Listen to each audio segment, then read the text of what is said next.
Honking. Let's talk about it. Why you ain't been honking yet, Molly? Let me explain something to you. So if you're not out here in San Antonio, 210 streets, and you don't know what I'm talking about when I'm referring to honking, let me show you what honking looks like, right?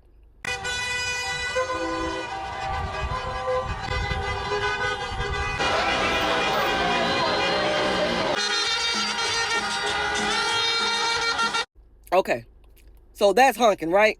For some context, when the Spurs win their games, the city will turn up for the Spurs as they do, and they will go down certain streets and they will partake in honking festivities. Parade pretty much inside the city every time the Spurs win. I didn't even realize that honking was like a celebratory thing. I actually had to Google it. Just recently, I witnessed a graduating class driving through neighborhoods honking to celebrate the fact that they finna graduate. Yeah. Why haven't you been honking? Y'all, I promise you I'm trying.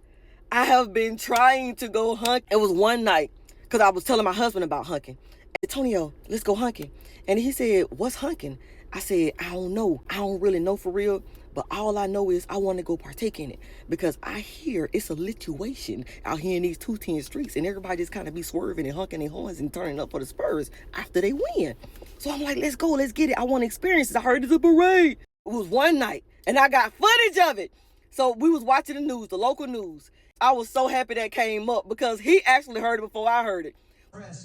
Meanwhile, a whole bunch of honking, I think, is in store. Hopefully, fingers crossed. Thank you, sir. The tradition. Beep, beep. We'll be right back. It was crazy because he looked at me like, did they just say what I think they just said? I said, see, that's confirmation. Let's go get it. You know what I'm saying? Let's go honking out there.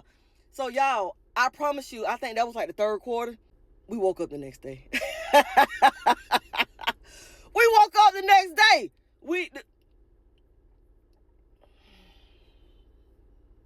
Y'all, we in our 40s and we got a little bedtime routine. I sleep with a CPAP and I take sleep meds. So if I'm not out the house, then I'm probably not going to partake in the honking festivities. So what we're trying to do is we're trying to like plan it out to where we actually go watch the game somewhere. And that way we're already out. That's honestly the reason why we have not been honking. That's the only reason why we ain't been honking because, and then it was one day we wanted to go honking, but my son had a sleepover. So we couldn't leave the kids. So it was like, we should have brought the kids too, but I ain't never been honking. I can't take nobody else's kids out there to go honking with me. You know what I'm saying? I couldn't do that because I didn't know what I was going to partake in because I probably would have, you know what I'm saying? They would have been like, oh my God. So I didn't want to scare nobody's kids because I probably would have got excited. So when we do go honking, you're going to know about it. I'm going to be ready too.